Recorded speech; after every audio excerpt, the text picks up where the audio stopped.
La cruda realidad emergió a la superficie. 3 insignias de campeones mundiales, la asombrosa cifra oficial de 1.283 tantos, el sobrenombre de monarca del balompié universal, y la imagen de un hombre desvaneciéndose en la soledad de un centro hospitalario en Sao Paulo. 82 años de vida, incontables millones amasados y una prole de 11 descendientes de 7 uniones distintas, con un núcleo familiar que terminó desintegrado.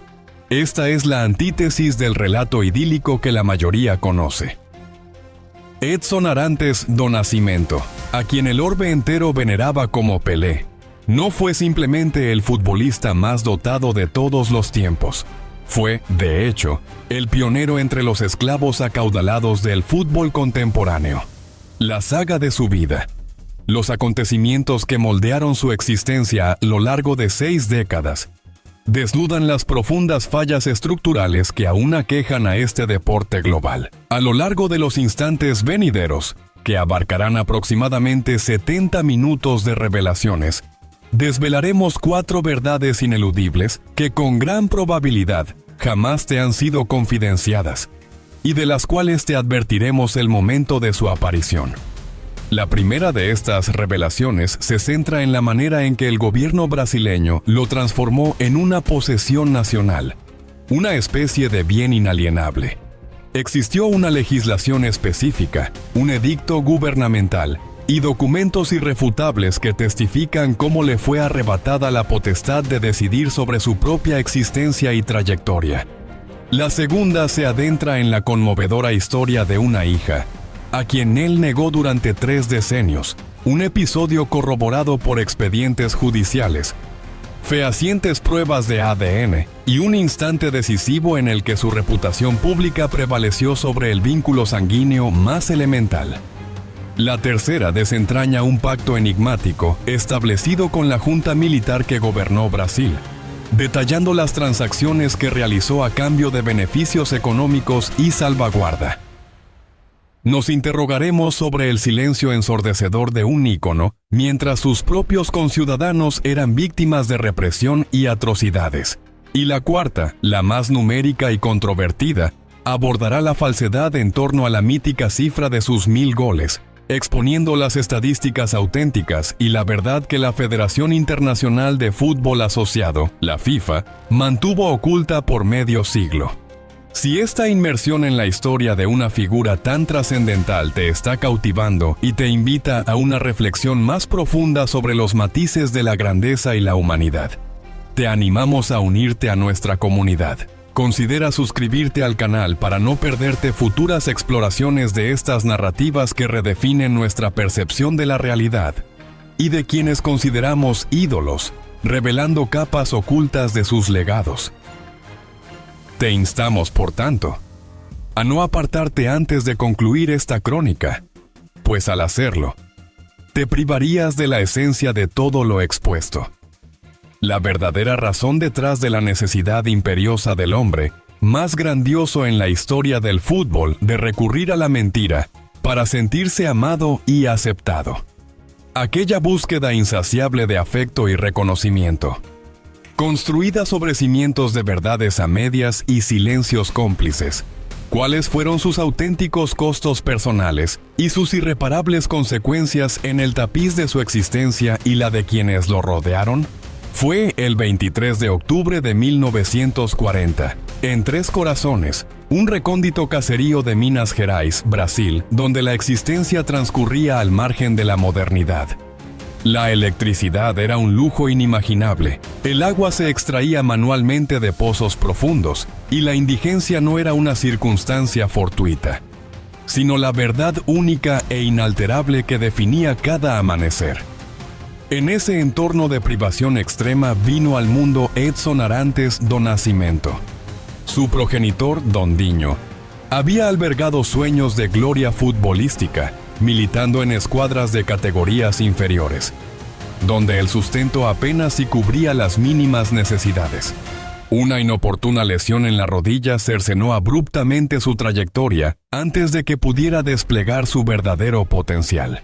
Dondinho jamás se repuso de esa frustración. Las noches lo encontraban sumido en la bebida, entre sollozos, lamentándose ante un Edson de apenas 5 años. Yo podría haber sido alguien grande, trascendente.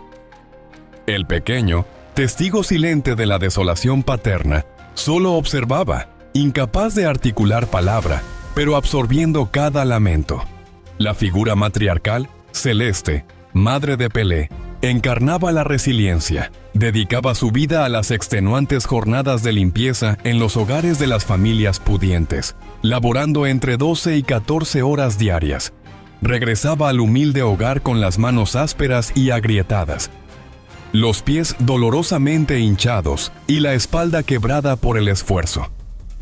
Edson, a la tierna edad de 6 años, ya había asumido la carga de contribuir al magro sustento familiar, ejerciendo el oficio de limpiabotas en la plaza central de la localidad. Por cada par de calzado pulido, percibía una irrisoria suma de 10 centavos.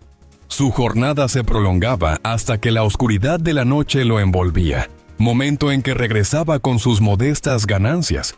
Su madre, con el corazón oprimido, sollozaba: «No quiero que trabajes, quiero que te dediques al estudio». La respuesta de un niño de 6 años, con una madurez forzada por la necesidad, era desoladora: «Mamá, si yo no trabajo, simplemente no comemos». Graba este hecho en tu memoria. Un infante de 6 años, asumiendo el rol de pilar económico de su hogar. Esa vivencia, esa responsabilidad precoz, no se disipa con el tiempo. Sella la existencia para siempre, marcando una senda de privaciones y urgencias que definirían su carácter. La familia, en su desesperada búsqueda de una vida más digna, se trasladó a Bauru, en el estado de São Paulo, cuando Edson contaba con 8 años de edad. Sin embargo, la promesa de un futuro mejor resultó ser una quimera. No encontraron alivio alguno a su penuria. Su nuevo hogar se ubicaba en una favela conocida como Rubens Arruda, un asentamiento improvisado donde las viviendas eran meras estructuras de madera carcomida. Las vías carecían de pavimentación y las ratas campaban a sus anchas, con un tamaño desproporcionado, comparable al de pequeños gatos. En ese ambiente desolador, Pelé persistía en su labor de lustrabotas. Pero la precariedad lo empujó más allá de la legalidad.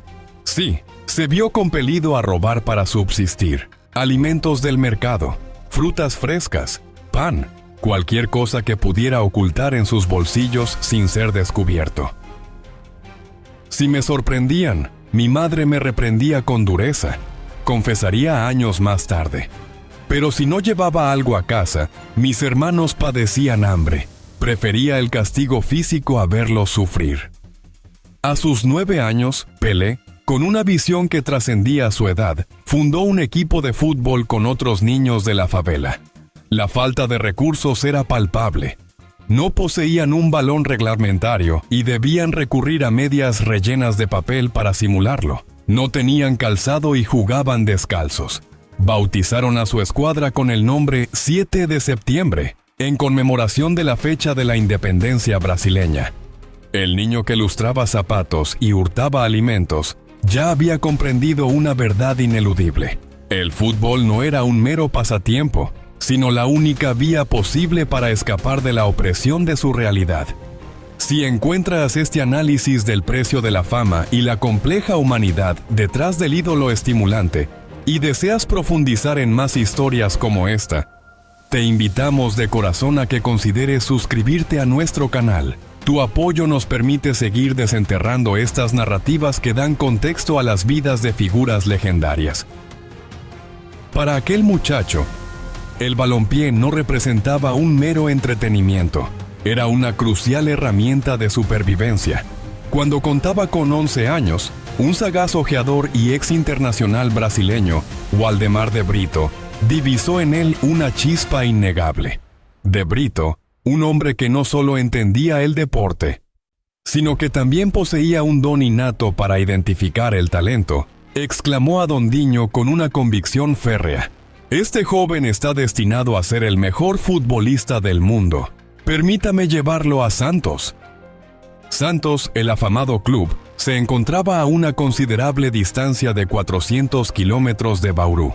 Don Diño, invadido por la reticencia, se opuso. Es demasiado joven, tiene 11 años. No puede marcharse sin compañía. Celeste, su madre, compartía idénticos recelos. Es mi hijo. Un niño aún. No obstante, Edson, con una determinación que desafiaba su corta edad, insistió. Si permanezco aquí, mi destino será idéntico al de papá, o incluso peor. Ante su inquebrantable voluntad, consintieron su partida.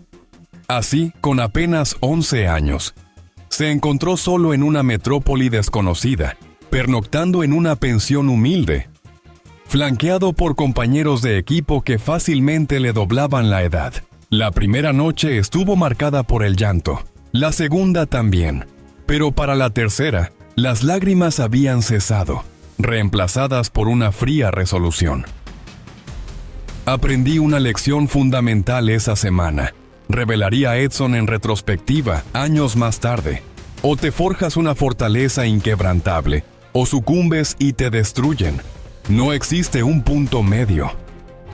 En las divisiones inferiores del Santos, Pelé no competía con coetáneos. Su campo de juego eran los enfrentamientos contra hombres adultos, de entre 20 y 25 años, más grandes, más robustos y, a menudo, más agresivos.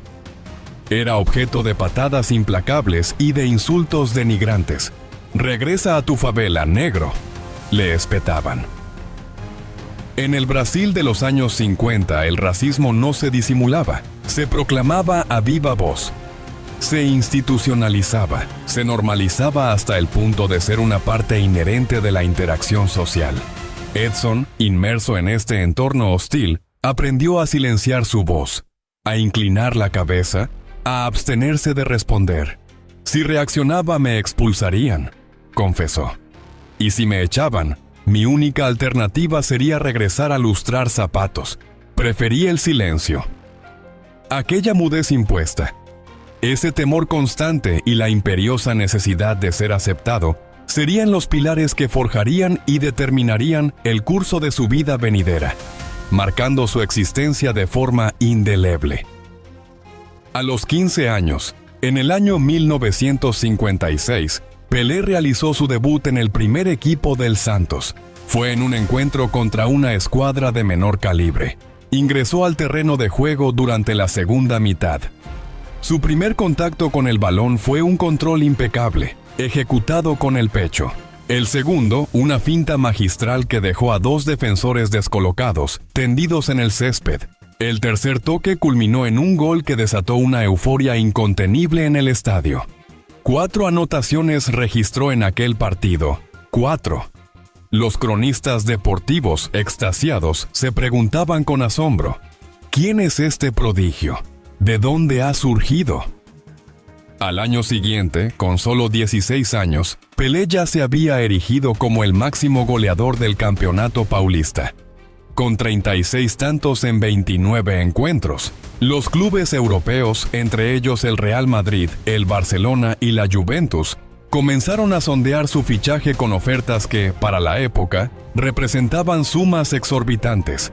El Santos, vislumbrando una oportunidad de obtener una fortuna, se disponía a negociar su traspaso. Pero entonces, un acontecimiento insólito alteró por completo el curso de los acontecimientos, marcando un antes y un después en la vida del joven astro. Si te apasionan estas narrativas que desvelan las luces y sombras de las grandes figuras y deseas explorar más allá de los relatos oficiales, te invitamos a unirte a nuestra comunidad. Considera suscribirte al canal para no perderte ninguna de nuestras próximas investigaciones y análisis. Y fue en ese punto donde el ejecutivo brasileño intervino con una resolución drástica. Esta constituye la primera revelación que anticipamos al inicio de nuestra exposición. La forma en que el Estado de Brasil instrumentalizó a Pelé, convirtiéndolo en un bien nacional inalienable. Corre el año 1961. Pelé, a sus 20 años, ostentaba ya el título de mejor futbolista de Brasil. Y con toda probabilidad del planeta. Las potencias futbolísticas del viejo continente desplegaban ofertas financieras sin precedentes. El Inter de Milán, por ejemplo, puso sobre la mesa $1 millón, una suma colosal para 1961. Edson anhelaba la experiencia europea, y el Santos estaba dispuesto a venderlo. Los preparativos para la transferencia estaban prácticamente concluidos. Fue entonces cuando Jânio Quadros, el entonces mandatario de Brasil, estampó su rúbrica en el decreto número 48.684. Dicho documento declaró a Pelé como patrimonio nacional no exportable. Reflexiona sobre esa categorización, patrimonio nacional no exportable, como si se tratara de una formación montañosa, de un río caudaloso o de cualquier otro recurso natural. Pelé se vio legalmente impedido de abandonar el territorio brasileño. El gobierno, en un acto de soberanía, se lo vedó. Pelé pertenece a Brasil. Pelé se queda en Brasil, sentenció el presidente Quadros en un discurso resonante. No permitiremos que Europa nos arrebate nuestro mayor tesoro. La declaración fue recibida con ovaciones, vítores y un fervor nacionalista exacerbado.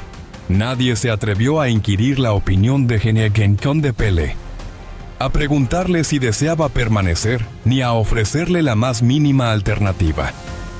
A sus 20 años, su propia nación lo había sometido a una forma de servidumbre, aunque velada por el brillo de la gloria. En entrevistas posteriores, Edson afirmaría sentirse halagado por el reconocimiento presidencial, por ser considerado una pieza tan vital para el país. Sin embargo, existe otro testimonio, brindado en 1998, cuando ya era un hombre anciano y la necesidad de mantener una imagen impoluta había menguado. Me despojaron de mi libertad, declaró en esa ocasión. Me hicieron creer que era un honor, pero en realidad era una prisión, una cárcel de oro, sí, pero prisión al fin y al cabo. El Santos, como compensación, le incrementó el salario, le proporcionó una vivienda, un automóvil y bonificaciones por cada gol. No obstante, Pelé era consciente de la verdad más profunda. No era un asalariado, sino un prisionero de su propio éxito. Mientras los futbolistas más sobresalientes del orbe amasaban fortunas en las ligas europeas, Pelé, aunque bien remunerado en Brasil, nunca alcanzó esas estratosféricas cifras. Perdí millones a causa de ese decreto, confesó con amargura. Pero lo que superó con creces la pérdida monetaria fue la humillación de saber que no era el amo de mi propia vida, sino una pieza en un ajedrez geopolítico. Lo más lamentable de esta imposición fue que el edicto no fue derogado sino hasta 1974. 13 largos años durante los cuales Pelé estuvo impedido de elegir libremente dónde desarrollar su carrera. Cuando finalmente se le concedió la libertad de acción, contaba ya con 34 años, una edad considerada avanzada para el competitivo fútbol europeo. Su única opción viable resultó ser el mercado estadounidense. Brasil lo utilizó, lo exprimió hasta la última gota de su talento y, una vez que consideraron que ya no les era útil, lo liberaron. Pero antes de esa liberación final, antes de concederle una mínima autonomía, lo instrumentalizaron para propósitos aún más siniestros. Si estas revelaciones te están proporcionando una nueva perspectiva sobre la vida de un ícono y te motivan a una lectura crítica de la historia, te invitamos de corazón a que consideres suscribirte a nuestro canal.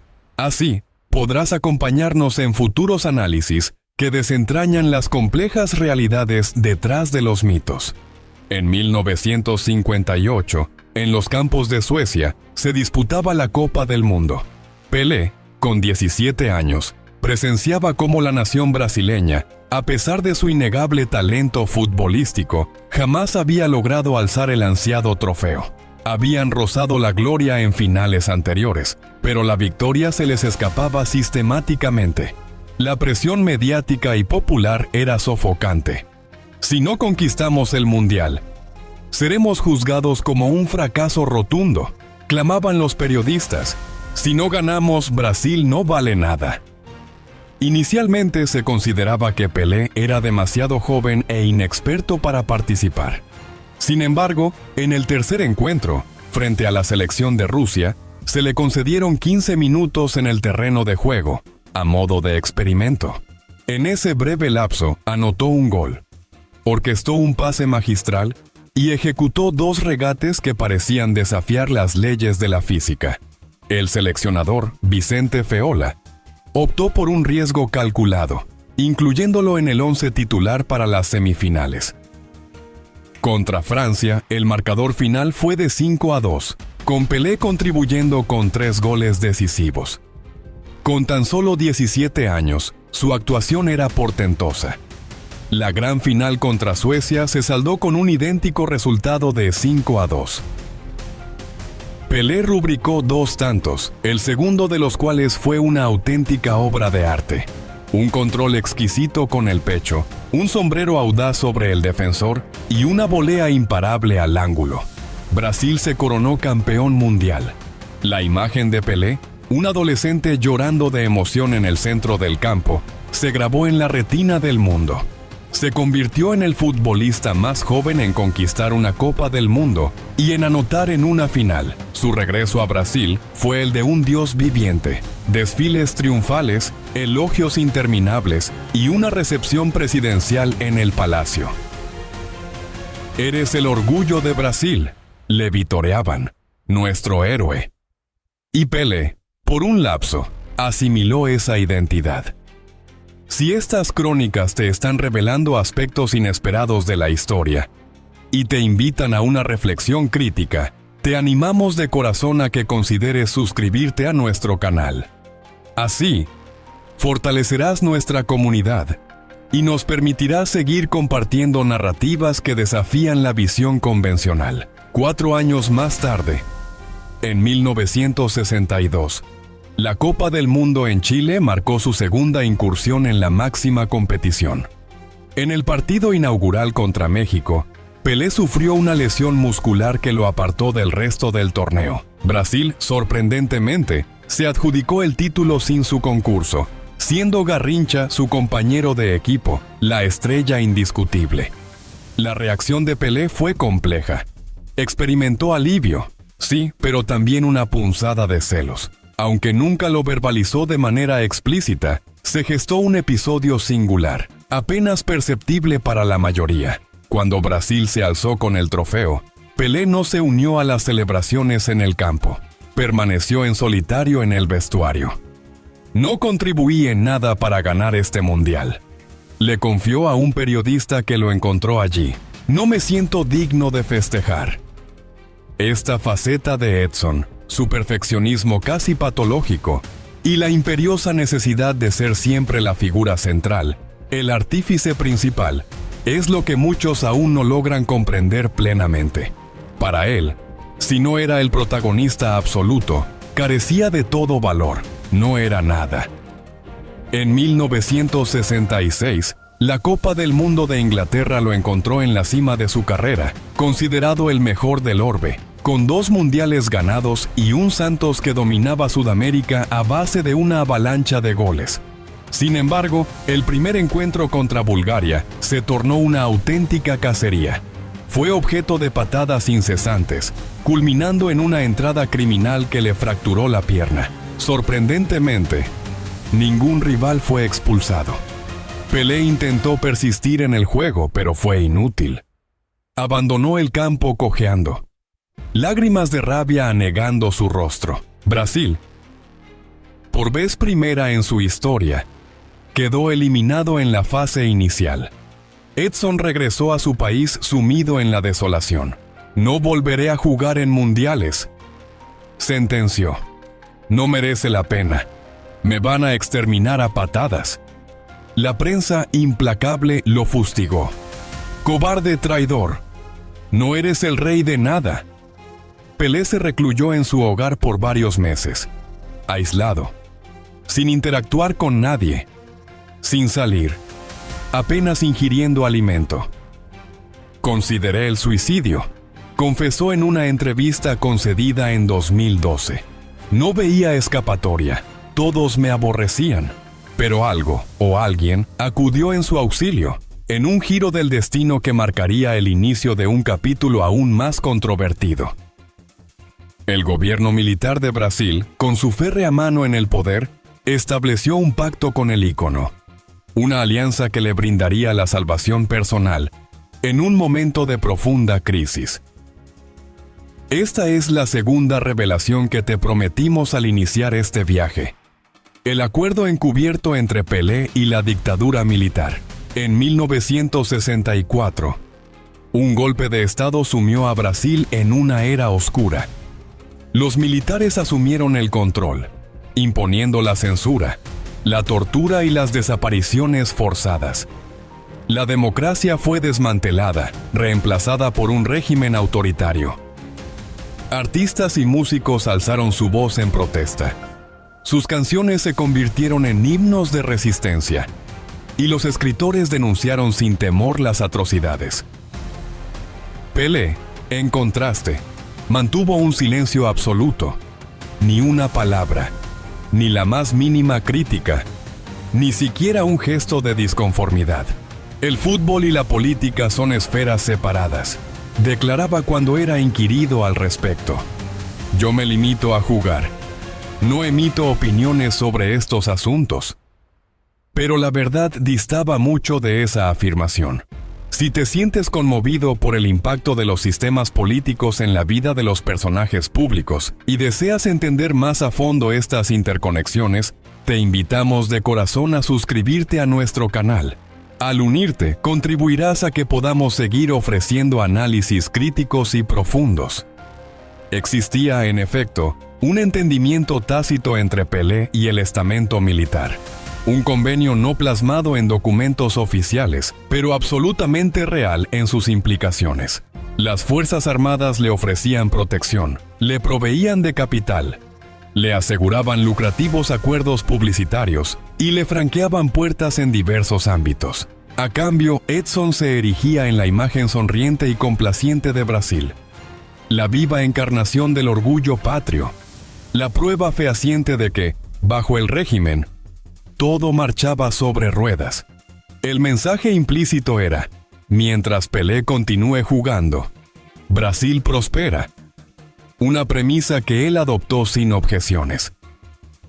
Registros desclasificados en el año 2014 evidencian que Pelé sostuvo encuentros con el dictador Emílio Garrastazu Médici en al menos 12 ocasiones. Entre 1969 y 1974, 12 encuentros con el hombre directamente responsable de la tortura y el deceso de cientos de ciudadanos brasileños. ¿Cuál era el tenor de estas conversaciones? Oficialmente, se centraban en el fútbol, en la selección nacional, en estrategias deportivas. Sin embargo, existen imágenes que retratan a un Pelé sonriente junto a Médici, estrechándole la mano, posando para las campañas de propaganda del régimen. Simultáneamente, en los lóbregos sótanos de la represión, estudiantes eran sometidos a tormentos, periodistas se desvanecían sin dejar rastro, y un sinfín de familias lloraban a sus seres queridos. Y en medio de esa tragedia, Pelé sonreía. No tenía conocimiento de lo que estaba sucediendo. Argumentaría años después: esas cosas no me eran comunicadas. Una falacia. La sociedad brasileña al completo estaba al tanto. Los periódicos que lograban evadir la censura publicaban los hechos, y las familias, con voz quebrada, relataban las atrocidades. Todos lo sabían. Edson, deliberadamente, eligió ignorar la realidad. Prefirió cerrar los ojos porque le resultaba conveniente a su posición. Comparece esta postura con la de Muhammad Ali, quien enfrentó la prisión por su negativa a alistarse en la guerra de Vietnam. Se le despojó de su título y su carrera fue gravemente comprometida, pero jamás traicionó sus convicciones. Pelé, por el contrario, no pareció tener principios que traicionar. Ali era estadounidense. replicó Pelé cuando se le preguntó por qué él no había protestado. En Estados Unidos tales acciones son posibles. En Brasil no. Una excusa conveniente y fácilmente rebatible. Músicos como Chico Buarque, Gilberto Gil y Caetano Veloso sí alzaron su voz. Todos fueron perseguidos, todos pagaron un alto precio. Pelé no protestó, a él lo premiaron. En 1970, cuando Brasil se adjudicó su tercera Copa del Mundo en México, la dictadura militar capitalizó el triunfo para legitimar su régimen. Observen, Brasil es grande, proclamaban. Brasil es campeón gracias a nuestro gobierno. Pelé, en ese mundial, fue la figura estelar, el capitán, el caudillo, el símbolo. Alzó la copa Jules Rimet, la besó con efusividad, y sus ojos se anegaron de felicidad. Mientras él celebraba en el extranjero, en las prisiones militares brasileñas, la tortura continuaba implacable. Pelé jamás aludió a estos hechos, en ninguna ocasión. En una entrevista de 1971, un periodista francés le interpeló directamente. ¿Qué opina de la situación en su país, de las detenciones, de la censura? Edson lo miró, esbozó una sonrisa y respondió: «Yo soy solo un futbolista, no entiendo de política. Mi labor es jugar y brindar alegría a la gente». El periodista insistió: «Pero usted, Pelé, su voz tiene peso. ¿Podría manifestarse?». «No tengo nada que decir», replicó. «Todo está bien en Brasil». Una declaración escalofriante, pronunciada mientras personas desaparecían, eran torturadas y asesinadas. Esa frase lo persiguió a lo largo de toda su existencia. Sus detractores nunca se la perdonaron. Pelé entregó su alma. Sentenciaría años después Sócrates, el renombrado futbolista y activista. Eligió el rédito económico y la celebridad por encima del bienestar de su pueblo. Edson nunca ofreció una refutación convincente, simplemente porque carecía de ella. Sin embargo, el pacto con la dictadura no solo le granjeó ventajas pecuniarias, le confirió también una potestad inaudita para manipular la realidad, para encubrir una verdad aún más íntima y devastadora. La verdad sobre sus propios hijos. Este capítulo oscuro, que exploraremos a continuación, revela la magnitud de su compromiso personal con la imagen sobre la verdad. Si encuentras este tipo de análisis que desvelan las complejidades morales detrás de figuras legendarias estimulante, y deseas profundizar en más historias que desafían las narrativas convencionales, te invitamos de corazón a que consideres suscribirte a nuestro canal. Así, apoyarás nuestro trabajo de investigación y análisis crítico. Esta es la tercera revelación que prometimos desvelar al principio, la dolorosa historia de la hija a la que negó por espacio de 3 decenios. Nos situamos en 1964. Pelé, a sus 24 años, estaba unido en matrimonio a Rosemary, su primera esposa, con quien ya tenía un vástago. Sin embargo, sostenía una relación extramatrimonial con Anicia Machado, una mujer humilde que se ganaba la vida como empleada doméstica. Anicia concibió un hijo, y al comunicárselo a Pelé, este reaccionó ofreciéndole dinero y una exigencia perentoria. «Silencio, no digas nada, te brindaré ayuda, pero nadie debe saberlo». Anicia dio a luz a una niña, a quien llamó Sandra Regina Machado. Creció sin la figura paterna, en la miseria de una favela, en condiciones similares a las que el propio Edson había experimentado en su infancia. A pesar de esto, Pelé jamás la reconoció legalmente, nunca la visitó, ni le otorgó su apellido. Sandra creció con la certeza de la identidad de su padre. Su madre le había revelado la verdad: «Tu papá es Pelé, pero él no nos quiere». A la edad de 17 años, Sandra tomó la iniciativa de buscar a Pelé. Tocó a la puerta de su residencia solo para ser expulsada por los guardias. quienes le negaron rotundamente la existencia de una hija del señor Pelé. Sandra, con inquebrantable persistencia, escribió misivas, realizó llamadas y agotó todos los medios posibles para establecer un contacto, pero Edson nunca respondió. En 1976, cuando Sandra tenía 12 años, su madre interpuso una demanda contra Pelé, solicitando una prueba de paternidad y el reconocimiento legal de su hija. Pelé se negó tajantemente, arguyendo que esa mujer miente y que si esa niña no es mía. El caso se dirimió en los tribunales. Sandra y Anicia rindieron declaración, presentando fotografías, fechas y pruebas contundentes. Pelé, por su parte, recurrió a los abogados más reputados y costosos, quienes defendieron que su cliente negaba categóricamente ser el progenitor de dicha niña. El litigio se prolongó por años entre apelaciones, recursos y dilaciones. Sandra, en medio de la espera, crecía y se convertía en adulta, privada de un padre y de su apellido legítimo. En 1983, Pelé finalmente accedió a someterse a una prueba de ADN. Los resultados fueron incontrovertibles. Un 99.9% de probabilidad confirmaba que Sandra era indudablemente su hija. ¿La reconoció? No. Las pruebas podrían haber sido manipuladas, declaró, persistiendo en su negación. Yo no soy el padre de esa niña. Continuó rechazándola y mintiendo sobre el vínculo durante 30 años.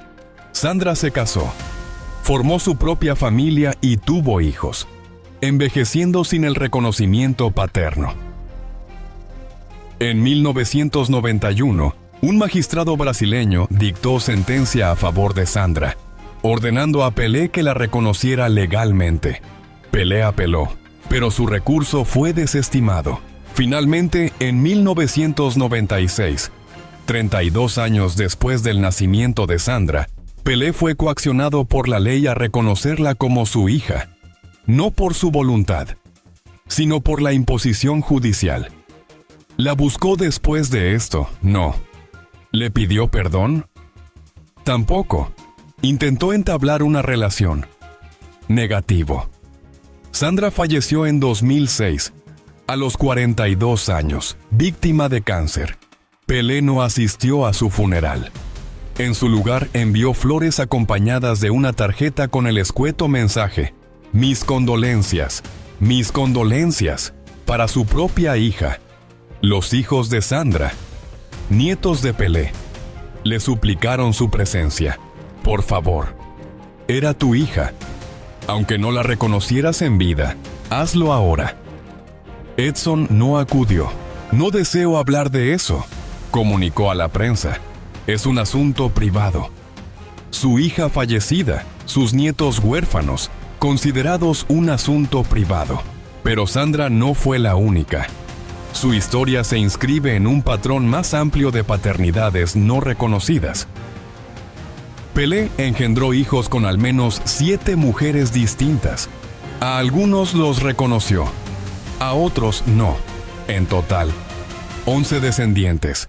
De manera extraoficial, se sabe de al menos 3 demandas de paternidad adicionales que Edson enfrentó y logró desestimar, respaldado por la destreza de sus caros abogados, su poder y su vasta fortuna.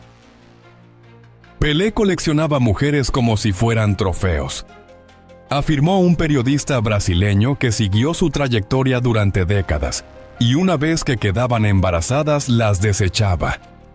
Rosemary, su primera esposa, se divorció de él en 1982, tras 18 años de uniones, de humillaciones públicas y de infidelidades constantes. No pude soportarlo más, declaró ella. Amaba a Edson, pero Pelé me destruyó. Ella lo llamaba por su nombre real, no por el mito, sino por el hombre que la engañaba, que le mentía, que nunca estuvo verdaderamente presente. Se casó 2 veces más, con Asiria Seixas en 1994, de quien se divorció en 2008, y con Marcia Cibele Aoki en 2016, con quien permaneció hasta su fallecimiento. Sin embargo, el ciclo de infidelidades y de hijos no reconocidos nunca se detuvo. Yo amo a todas mis mujeres, comentó Pelé en una entrevista en 2010, riendo como si aquello fuera una broma. ¿A todas?, inquirió el periodista. A todas. Cada una tuvo su momento.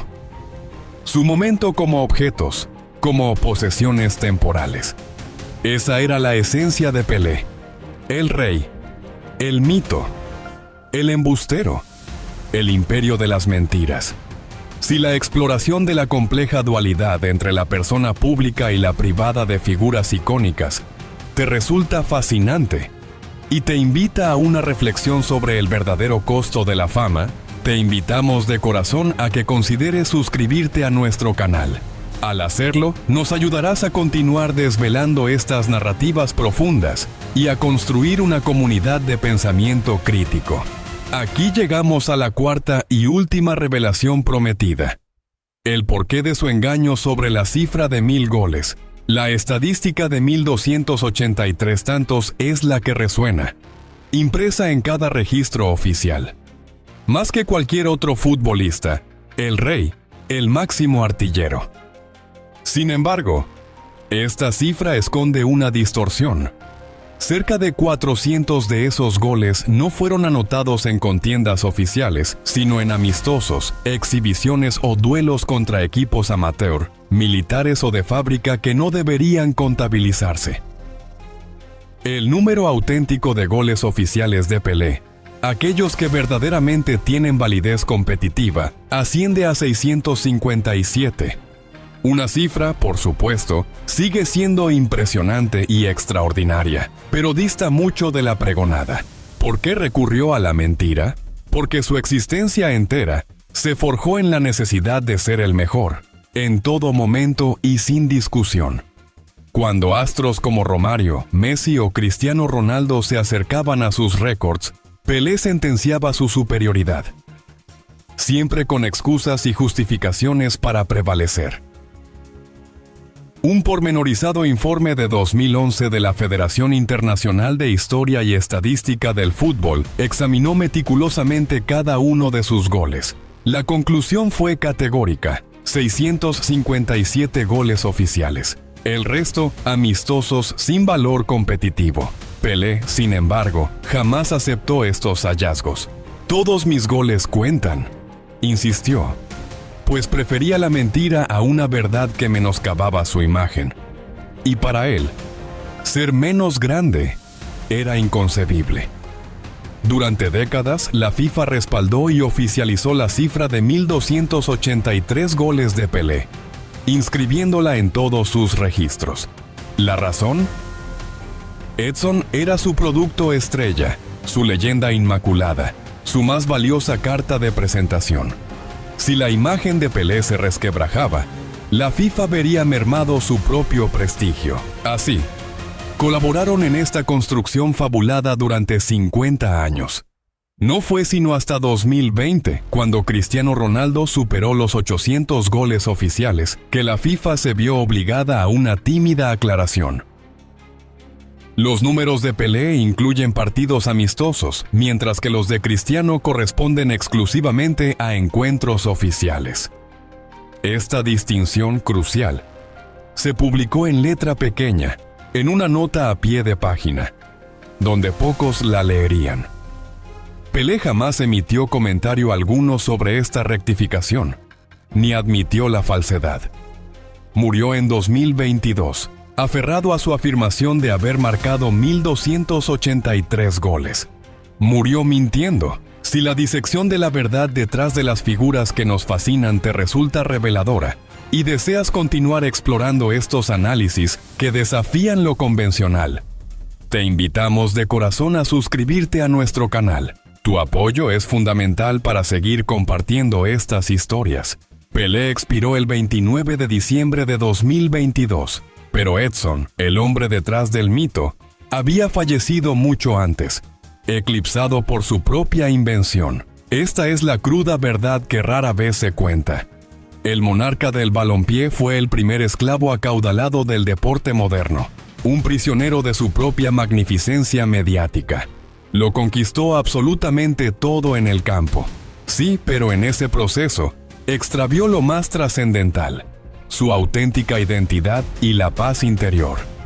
Reflexiona sobre esto la próxima vez que adores a un ídolo, a una leyenda forjada o a un mito inmaculado.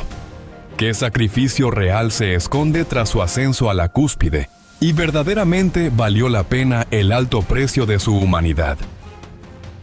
Si estas revelaciones han transformado tu visión y ansías desvelar más historias que desafían lo convencional y te invitan a una profunda reflexión, te invitamos de corazón a suscribirte a nuestro canal. No te quedes al margen de la conversación que redefine el legado de quienes creemos conocer. Hasta la próxima inmersión en la verdad ineludible.